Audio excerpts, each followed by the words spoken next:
Shalom and welcome. This is Dr. Dinah with Foundations in Torah, and we're going through a series on the life of Dietrich Bonhoeffer. Before I get to that, I'd just like to mention my website, www.foundationsintorah.com. I hope you'll consider joining up and have a number of different membership options as well as a marketplace if you would prefer to purchase some of the DVDs. The membership has various levels that allow you access to certain teachings, and the highest level, the SOD membership, gives you access to my special teaching, Study to Show Yourself Approved, which is basically how to study from a Hebraic perspective, looking at some of the larger based patterns in Scripture. So I hope you'll go there, and if you sign up, you'll have access to my weekly newsletter in which I do a teaching from the Torah portion, usually looking at an aspect of something to do with the temple. This series this year is called Hamakom, the place, because the place not only is speaking of the temple, but it's also a name for God himself. So consider joining today. So back to Dietrich Bonhoeffer. Last time I just sort of introduced the whole concept of what he accomplished, his life, etc. So this week I'm going to pick it up where I left off and go into some of his personal aspects, looking at his family, the structure of his family, etc., his education. So again, Dietrich Bonhoeffer is considered one of the major German theologians. He was born in 1906 and he died in 1945 at the hands of the Nazis. He really did have a major influence on post-World War II Protestant theology. I was especially interested in him because of the things that he said, the things he wrestled with. So much has to do with the culture of the time of Germany, pre-World War II Germany. And there are so many parallels between that time and this time. Of course, the ultimate expression of what came out of World War II and the Holocaust is the land of Israel, the return of the Jewish people to the land. And that's very significant. And it seems to me that every time we go through something like this, prophecy has been fulfilled in that regard. And I do believe we're seeing some of the same signs today, because I think the same thing is going to happen over again. Yeah, he was basically executed for his part in the German resistance. He was part of the plot to kill Hitler, and was found out and was summarily executed. He didn't hold back on seeing the importance of course, now he's viewing it from a Christian perspective. He would consider himself a Christian. He was not Messianic. But he believed that it was necessary through one's actions and his writings in particular to call for Christian involvement in the world. And it's one of the things that concerns me as I look around today. There are many Christians that want to just have their head in the sand. And somehow we have to find a balance from heading to the hills and being prudent in the midst of it all. But we have to speak out. If we don't speak out, we're responsible for everything that goes on. And so Dietrich Bonhoeffer never held back. He always spoke out against the injustices and the evil that he saw. Of course, the result was he was killed. He was born on February 4th, 1906. Again, I mentioned that previously, in Breslau. He was the sixth of 8 children. And when he was 6, his family moved to Berlin. He was educated at the University of Tübingen as well as Berlin, somewhere around 1923-24. He actually was awarded his doctorate in 1927 at the ripe old age of 21. He was really a brilliant man from a very brilliant family. His father was a leading professor of neurology and psychiatry in Berlin, and his mother was the granddaughter of a very distinguished church historian. So their family, of course, they didn't have TV, etc. in those days, and so many of the things that we have now to distract us. So the evening meal, that time at the dinner table, was critical in imparting these things to their children. And in fact, many people would come to visit during that time, and every night there would be just great discussions. And again, these were very brilliant people that understood the times and the seasons, and so they provoked one another. And you can only imagine sitting at the table like that. And it's not something we even do anymore. Many of us don't even have dinner together. But this was foundational in the life of Dietrich Bonhoeffer. Again, he was one of 8, and so and they were very well connected to political leaders, etc. So these discussions were very important, and they were part of how Dietrich Bonhoeffer grew and thought, and was very much the philosopher of his time.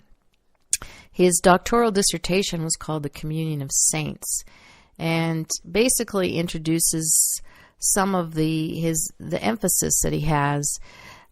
He has a passionate concern that Christianity be a concrete reality within the real world, and so that it wasn't abstract. This is certainly one of the problems that we have when the faith becomes a purely abstract exercise, and it doesn't apply to real world situations. It doesn't make it relevant, and people are not interested in it.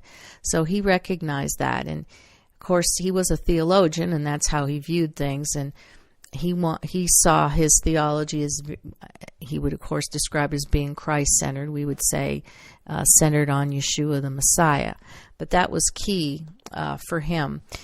One of the most important things that happened in his life was his visit to America. In 1931, he went on a ship across the ocean to New York and ended up in Harlem with the church there under Adam Powell. He was totally impressed and moved by the worship style of the black church in Harlem, and it really, from everything I've read, just changed him tremendously. Germans tend to be very staid, controlled, not very emotional people, so to go into this black culture in the 30s and see this great expression in worship and singing, and they don't hold back. So I think that really was sort of instrumental in changing his sort of worship life. Very important, and he never forgot it, and he always incorporated it in his life. After a year, he served as a curate in the German-speaking congregation in Barcelona. That would have been around 1928-29. And it was after that, I think it was 31, that he went and spent that year in the United States. He was actually the Sloan Fellow at the Union Theological Seminary in New York. So his writings reveal at that particular time that he describes it as Christ's whole being in his being for man. And he said that his powerlessness, that is Christ's powerlessness and humiliation for man's sake, were the fullest disclosure of the power and majesty of God. Again, he puts it in Christian terms because that's who he is, but he recognizes the key to all of this is the seeming powerlessness and humiliation that Yeshua experienced, but at the same time it revealed the greatest sense of power and majesty of God himself. Now, Dietrich Bonhoeffer understood that war was basically inevitable. And one of the reasons his friends basically arranged his American lecture tour to get him out of Dodge. And they hoped that he would remain in the United States indefinitely.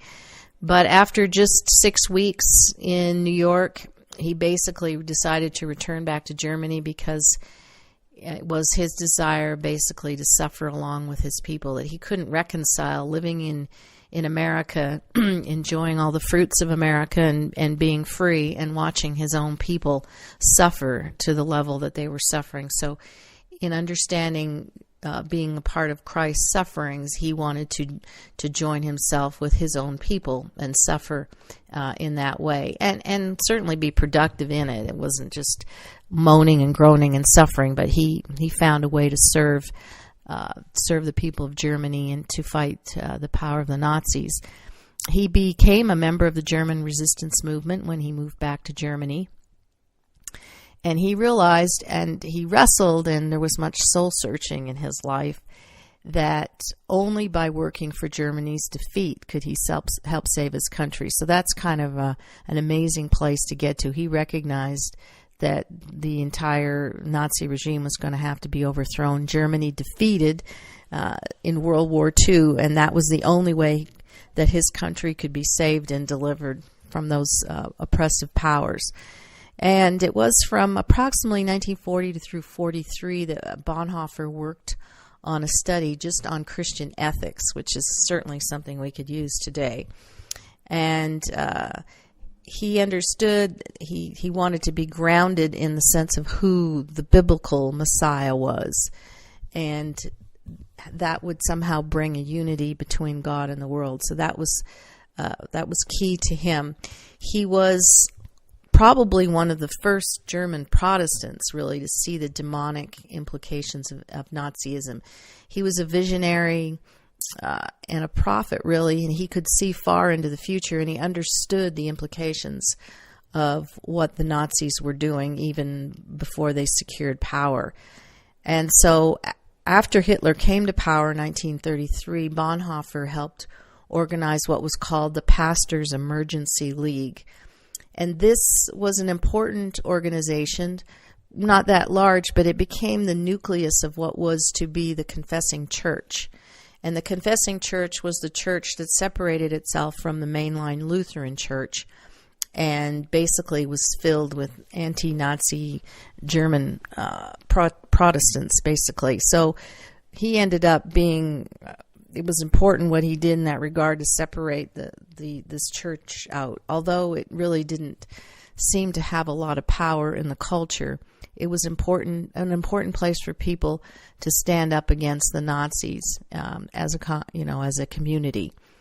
In 1935, Bonhoeffer returned back to Germany from the United States, and he founded what was called a clandestine seminary. In that, the place was to train pastors for the illegal anti-Nazi church at Finkenwalde.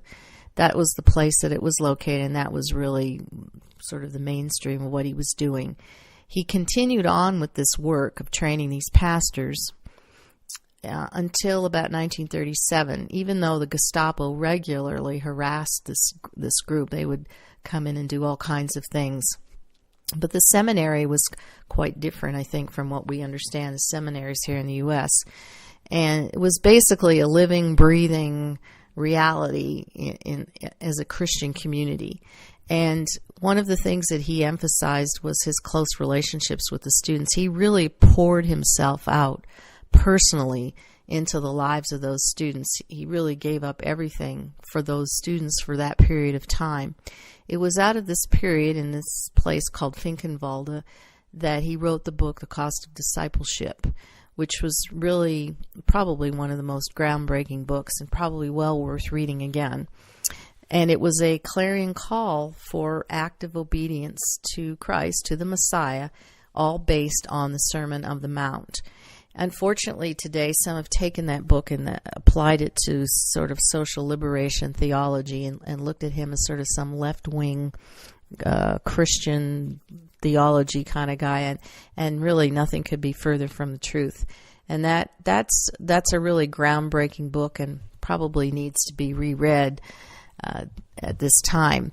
Now, his brother-in-law was a very important man. His name was Hans van Donanie, and he was actually a Supreme Court justice. So again, his family was very well connected to sort of the elites in the culture. By this time, the believing church was completely overwhelmed, and so this is the time that the confessing church separates herself from the national church. And Bonhoeffer was instrumental in that, and instrumental in working for the change in the culture. He wrestled with serving in the military, and eventually he joined the Abwehr after the Nazis really began to forbid any kind of meetings in the church. So this was his way of working inside the system. The Abwehr was what we would call the German military intelligence, and out of that he ended up joining with those who were part of the plot to assassinate Hitler. You may be familiar with the movie Valkyrie with Tom Cruise, and so that movie I think was very good in showing the assassination plot.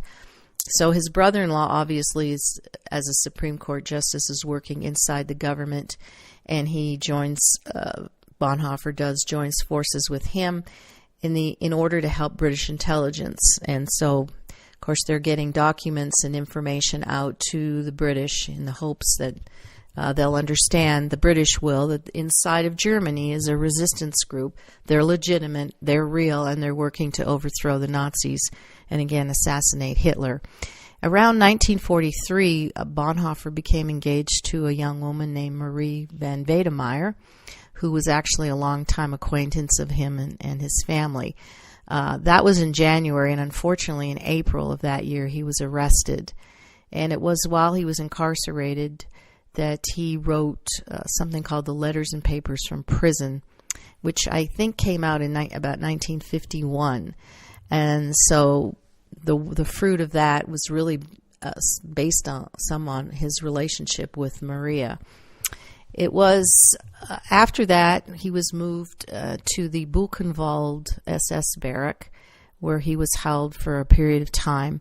Again, he had joined the Abwehr, which is a German word, means defense, the German intelligence organization. Basically, that was founded in about 1921. The Abwehr was used as a concession to the Allies who had demanded that Germany's post-World War I intelligence activities be for defense only, hence the meaning of the word Abwehr means defense. However, by about February 1938, it changed. It was no longer called that, and became the Foreign Affairs or the Defense Office of the Armed Forces of the High Command. This was under General Canaris, kind of a Department of Homeland Security, if you will, at the time. It's kind of scary. So the Abwehr, again, changing direction under the leadership of Hitler. It was German intelligence. It was really became the place for this and the center of the anti-Hitler resistance. So those guys that were connected and working in that organization connected with one another, and out of that came the resistance and the plot to kill Hitler. He was constantly in the confessing church harassed by the Nazi authorities, and eventually was forbidden to speak in public. And he was required to regularly report all his activities to the police. And in fact, in 1941, he was not only was he forbidden to speak, but he was also forbidden to print or publish. So try to imagine that, and it's probably pretty well where we're headed. And if the rest of the world gets control over the internet and our government takes control over it, and we don't have a say anymore, the same thing is going to happen, where people are freely able to speak and publish and print whatever they want, even though sometimes it's not what we want to see or hear. Imagine a world in which the truth can never get out, and those things are forbidden, which it doesn't appear to me to be very far away. Donani, his brother-in-law, was the one who brought him into the organization, the Abwehr, and he believed, or he communicated with the authorities, that because Dietrich Bonhoeffer was so well known and had a lot of ecumenical contacts, that would actually be of great use to Germany. So based on that, they brought him in, and that really protected him from conscription and serving in the German military, which was something that he really wrestled with. He didn't feel that he could really, so people accuse him of being a pacifist, but and he certainly wrestled with the idea of having to serve in the military, but he found a way to serve, and in some ways, I think probably more dramatic is being involved in the plot to kill Hitler than actually being in the military. So basically, he was undercover. He was a spy as he served in the Abwehr. He was a courier then for the German resistance movement. And so his goal then, he was able to go in and out of the country, in particular to to Norway, Sweden, Denmark, and those places. And he was trying to get the word out to the outside of Germany that there was a real, functioning, legitimate German resistance movement, and he was trying to reveal that to the Allies and hopefully get their support in this.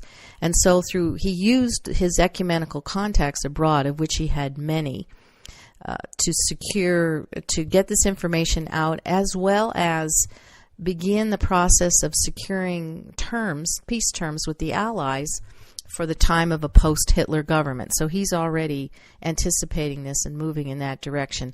Again, his visits to Norway, Sweden, Switzerland, etc. were camouflaged as legitimate intelligence activities for the Abwehr. So he had all his contacts previously certainly aided in the role in this regard.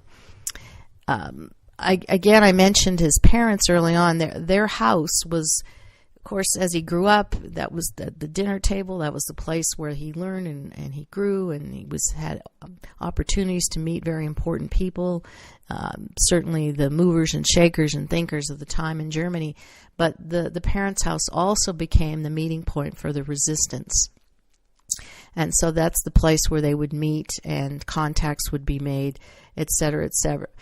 Here's just a quote then from 1932 sermon that he gave. He said, "The blood of martyrs might once again be demanded, but this blood, if we really have the courage and loyalty to shed it, will not be innocent, shining like that of the first witnesses for the faith."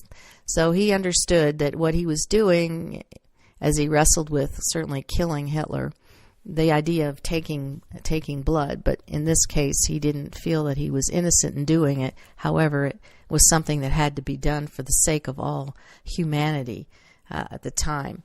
So I don't have much time left in this session, but I'm going to start to introduce some of his quotes that I think are really significant and really relate to certainly the culture of his time and the culture of our time, and hopefully help us as we're wrestling with a lot of the same things. Most of his important quotes were dealing with prayer, the role of the church in the culture, and an explanation of what true leadership is. And I think I would certainly love to hear this kind of thing being talked about today. I don't really see that. Certainly we have no or very little understanding of what true leadership is, and because of that we end up with bad leadership. And certainly true leadership has the distinction of being what we would call servant leadership.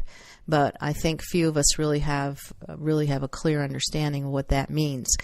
Of course, his understanding of everything began with prayer. He was a man absolutely devoted to prayer, and his prayer life was very disciplined in order.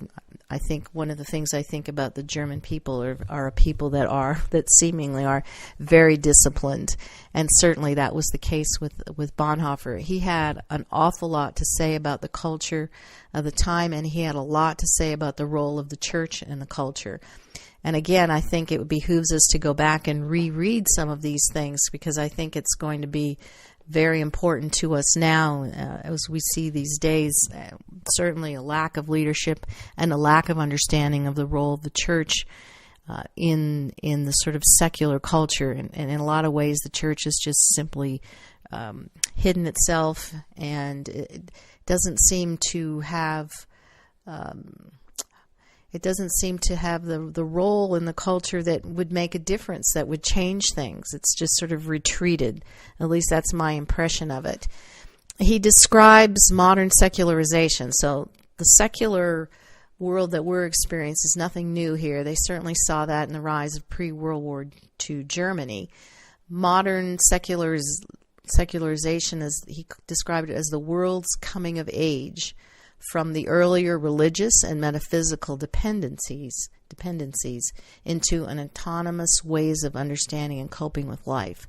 So secularization doesn't really help us in that regard to understand and cope with the things of life. So these are things that he wrestled with. He said that in such a world, religion was individualistic and otherworldly. Piety and dependence upon God as the supreme being was dying out. Can anybody say amen? I'm really not seeing a whole lot of difference, and that's the same thing we're seeing now. That piety and dependence upon God as being the supreme ruler and king over the whole world is basically looked at as sort of some nice, quaint little tradition of the past.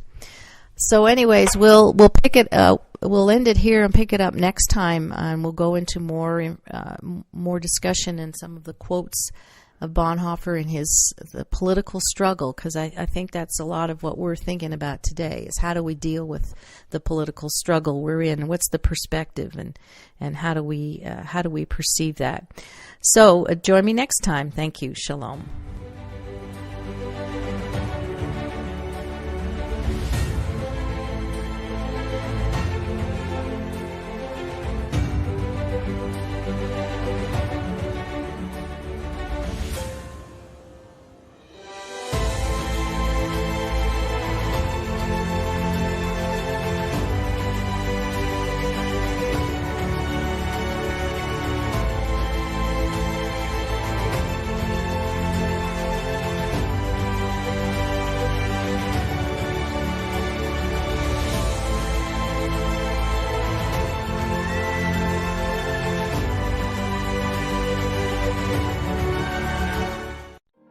We are richly blessed to bring you what we believe is the fullest, most diverse, yet up-to-date progressive teachings, discussion, and prayer programming you can find anywhere on this planet.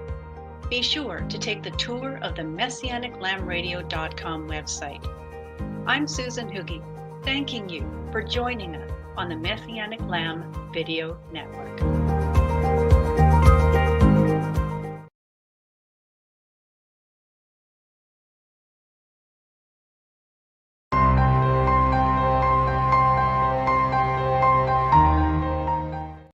John chapter 16 verses 23 through 24. In that day you will not question me about anything. Truly, truly, I say to you, if you ask the Father for anything in my name, he will give it to you. Until now you have asked for nothing in my name. Ask, and you will receive, so that your joy may be made full. Yeshua did not say these words in an idle manner. We can and must ask in his name, and we will receive. Messianic Lamb Radio asks in the name of Yeshua HaMashiach for your support. Please donate as you are able. Do not touch that dial. Do not click off that page. We are Lamb Radio. Psalms 95, verse 1 through 8. O come, let us sing for joy to the Lord. Let us shout joyfully to the rock of our salvation. Let us come before his presence with thanksgiving. Let us shout joyfully to him with psalms. For the Lord is a great God, and a great King above all gods, in whose hand are the depths of the earth. The peaks of the mountains are his also. The sea is his, for it was he who made it, and his hands formed the dry land. Come, let us worship and bow down. Let us kneel before the Lord our Maker. For he is our God, and we are the people of his pasture, and the sheep of his hand. Today, if you hear his voice, do not harden your hearts.